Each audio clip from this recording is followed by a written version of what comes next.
Dear students, today we will do one numerical, then we will jump to the rotational motion.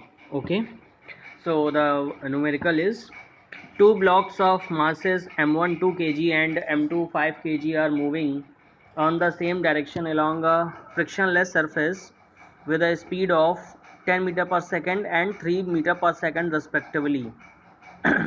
m2 being ahead of m1. An ideal spring with force constant 120 Newton per meter is attached to the back side of m2. Find the maximum compression of the spring when the blocks collide. Okay तो देखिए हो क्या रहा है, एक जो m2 जो block है उसमें एक स्प्रिंग अटैच्ड है। m1 क्या कर रहा है, m1 जो है उससे कोलाइड करता है, ठीक है, और उसका स्प्रिंग का फोर्स कांस्टेंट आपको गिवन है। तो जब ये कोलाइड करता है तो आपको कंप्रेशन फाइंड करना है, मैक्सिमम कंप्रेशन इस स्प्रिंग में कितना होगा, ठीक है।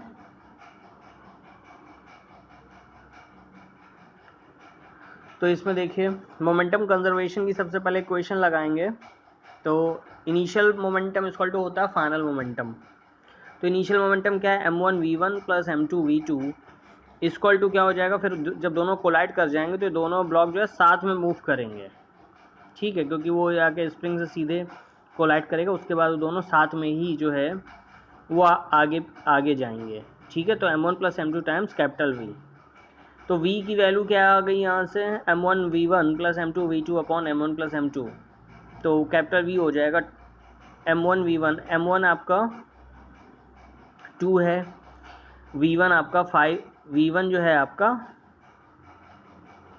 10 है, प्लस m2 5 है और v2 जो है वो 3 है। तो upon m1 plus m2 2 plus 5।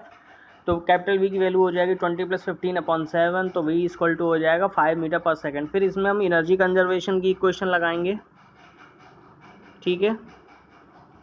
तो एनर्जी कंजर्वेशन क्या होता है, half m1 v1 square plus half m2 v2 square, मतलब वही initial kinetic energy equal to final kinetic energy. अब उसमें हो क्या रहा है, पहली बात तो दोनों जो है सेम, दोनों जब स्टक कर जाएंगे, जैसे वो टकरा गया स्टक कर जाएंगे, तो स्टक करने के बाद दोनों थोड़ा सा मूव करेंगे, प्लस स्प्रिंग में जो स्प्रिंग लगी है उसमें भी कंप्रेशन होगा, तो उसकी जो एनर्जी है वो भी काउंट होगी, ठीक है। तो ये आपका हो जाएगा। इसमें मतलब आपको खुद आपको थोड़ा सा एनालिसिस करना पड़ेगा कि जब कोलिजन होगा तो इसमें क्या होगा, ठीक है। बस समझ में आ रही है। जैसे दो ब्लॉक्स हैं, एक ब्लॉक में स्प्रिंग लगी है, पीछे से एक कोई ब्लॉक आके कोलाइड कर रहा है, फिर उसके बाद पहली चीज़ तो ये कि दोनों ब्लॉक साथ में कुछ मूव करेंगे। दूसरा जो स्प्रिंग लगी हुई है तो स्प्रिंग कांस्टेंट में भी कुछ वो कंप्रेशन होगा, तो उसकी वजह से उसमें एनर्जी आएगी, स्प्रिंग एनर्जी होगी, दैट इज़ हाफ के एक्स स्क्वायर, ठीक है। क्योंकि कंप्रेस होगी तो उसमें एनर्जी आएगी। आपको पता ही, जब कंप्रेस होने के बाद अगर कोई ब्लॉक आप लगाते हो उस पर, तो वो उसको क्या करती है, काइनेटिक एनर्जी देती है। तो यही चीज़ है यहाँ पे। तो ये आपको अपना समझना पड़ेगा, ये खुद आपको गेस करना पड़ेगा कि क्या क्या यहाँ पे हो रहा है, तब आप ये क्वेश्चन कर पाओगे, ठीक है। तो इसमें मतलब कॉमन सेंस यूज़ करना और कुछ नहीं। इवन जो IIT JEE के जो प्रॉब्लम होते हैं उसमें भी यही सब चीज़ें होती हैं, उसमें आपको खुद ही अपना कॉमन सेंस यूज़ करना पड़ेगा। ऐसे सिंपल प्रॉब्लम नहीं होती है कि बस जाके वो टकरा गए उसमें एक वैल्यू आपने वी कैलकुलेट कर ली, ठीक है। ये प्रॉब्लम नहीं, मतलब कॉन्सेप्चुअल है ये थोड़ा, ठीक है कुछ नहीं, इसमें सिंपल है। तो half m1 v1 square plus half m2 v2 square equal to half m1 plus m2 into capital V square plus half kx square. तो हाफ हाफ तो कैंसिल हो जाएंगे। तो m1 आपका 2 है, v1 स्क्वायर यानी 10 था, 10 का हो गया 100, प्लस m2 5 था, उसकी वेलोसिटी 3 थी तो 3 का 9 हो गया, plus m1 plus m2 plus m2 हो गया 5 प्लस 2 7 हो गया।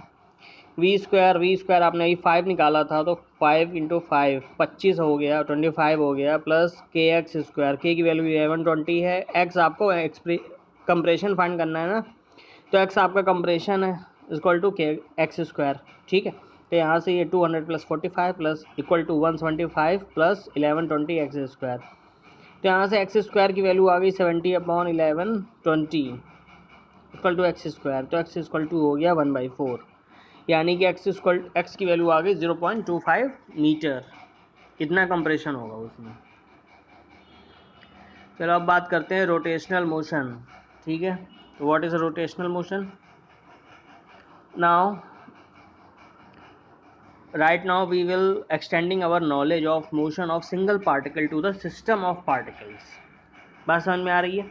मतलब कि सिस्टम ऑफ पार्टिकल्स का क्या मतलब है? मतलब एक बॉडी होगी, उसमें कई सारे पार्टिकल्स होंगे, तो हम उन सारे पार्टिकल्स के मोशन को कंसीडर करेंगे, ठीक है। तो सिस्टम ऑफ पार्टिकल्स का मतलब क्या है? Extended bodies. एक्सटेंडेड बॉडीज़ का मतलब रिजिड बॉडीज़। एक्सटेंडेड बॉडीज़ को हम क्या बोलेंगे?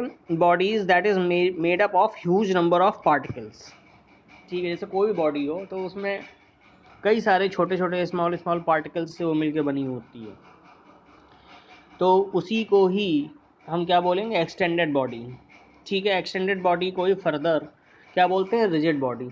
तो रिजिड बॉडी का मतलब क्या होता है कि जिसमें जो है वो कई सारे पार्टिकल से मिलके बनी हो और उसमें जो है जो बीच का जो डिफरेंस होता है ना, पार्टिकल्स के बीच का डिफरेंस, वो बहुत ही लेस हो, ठीक है।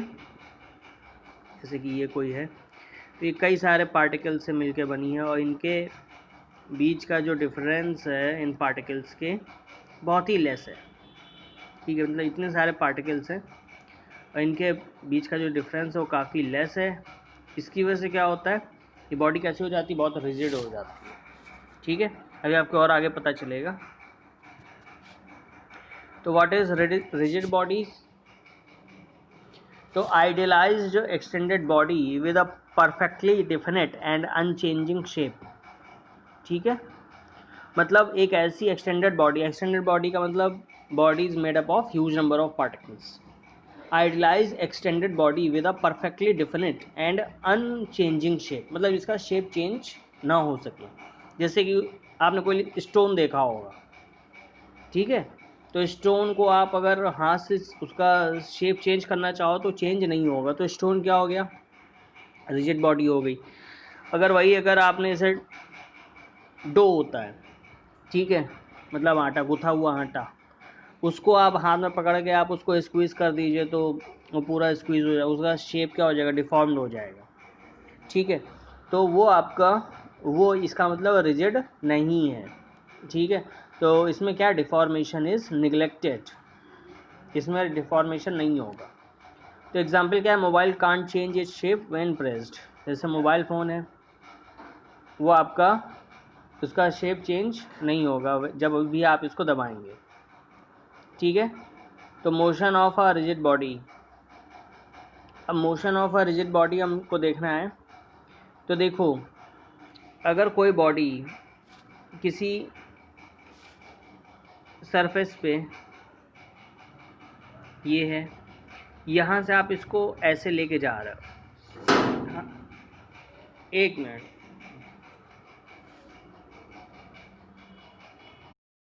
तो इसमें देखिए, इसमें रिजिड बॉडी है, तो रिजिड बॉडी में हमें प्योर ट्रांसलेशन मोशन देखना। तो प्योर ट्रांसलेशन मोशन क्या होता है कि आपने ये जैसे बॉडी है, आपने इसको जस्ट मतलब इसको जो है यहाँ से यहाँ डायरेक्ट आपने पहुँचा दिया, मतलब घिसटते हुए, इसको ग्रेस करना बोलते हैं, ठीक है। केवल ग्रेस करते हुए यहाँ से यहाँ तक पहुँचा दिया। इसमें देखो, इसमें ये रोटेट नहीं कर रही है। जैसे कि इसका व्हील होता है, तो व्हील जो है वो रोटेट करता है, आपने उसको ऐसे ऐसे घूमते हुए देखा होगा, तो इसमें घूमना नहीं है। इसमें आप इसको जस्ट क्या करो, इसको ऐसे ही घिसते हुए यहाँ तक ले आओ। ये हो गया प्योर ट्रांसलेशन मोशन, ठीक है। अब रोटेशन में क्या है? रोटेशन में मतलब ट्रांसलेशन का मतलब होता है टाइम के साथ अपना पोजीशन चेंज कर दे, ठीक, लेकिन रोटेट ना हो उसमें, ये कंडीशन है।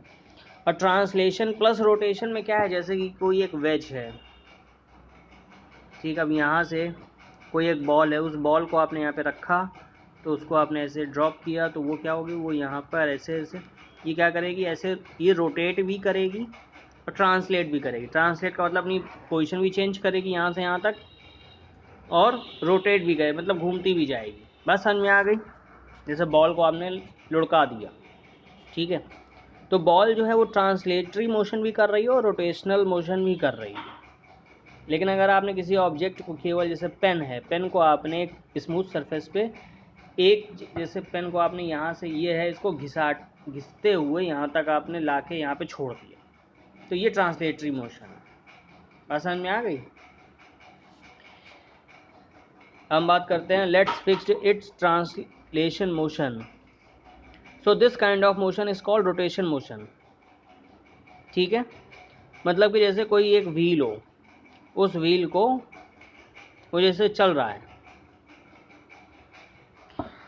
जैसे कि आपने साइकिल का पहिया देखा होगा, व्हील ऑफ अ साइकिल, तो वो क्या करता है, वो एक जो एक्सिस है, उसी एक्सिस के अराउंड वो, ये जैसे है, इसमें देखो कई सारी स्ट्रोक्स होते हैं, ठीक है, तो ये क्या करता है, आप उसको स्टैंड पे खड़ी कर दो, उसके बाद इसको पैडल से इसको घुमा दो, इस तरीके घूमेगा, तो ये जो मोशन है ये रोटेशनल मोशन, मतलब प्योर रोटेशन बोलेंगे इसको। ठीक है, ये क्या है, प्योर रोटेशन। तो रोटेशनल मोशन क्या है, object rotates about its axis, तो इसमें ऑब्जेक्ट जो है वो रोटेट कर रहा है, अपनी एक्सिस के अबाउट रोटेट कर रहा है। ट्रांसलेशन मोशन में क्या हो रहा है, object moves from one point two another. Translation में क्या हो रहा है, अपनी पोजीशन चेंज कर रहा है, यहाँ से यहाँ पहुँचा दिया आपने, लेकिन इसमें रोटेट नहीं होगा। और रोटेशन में क्या हो रहा है कि आपने उसकी एक्सेस फिक्स कर दी, जैसे कि जो आपका व्हील, साइकिल का व्हील है, आपने उसकी एक्सेस फिक्स कर दी और आपने पैडल से उसको घुमा दिया, ऐसे ऐसे रोटेट करा दिया, तो वो अपनी एक्सेस पे, स्टैंड पे जब वो साइकिल लगी हुई है तो वो रोटेट कर रहा है, उसका पहिया रोटेट कर रहा है, तो वो आपका रोटेशनल मोशन हो गया। और जब आप रोटेशन प्लस ट्रांसलेशन दोनों को आप मिला दो, तो ये आपका ये जो मोशन होगा ये रोटेशन प्लस ट्रांसलेशन। ठीक है, चलो ठीक है, आज यहीं तक रखते हैं, इंट्रोडक्शन हो गया है इसका, कल हम इसके आगे स्टार्ट करेंगे।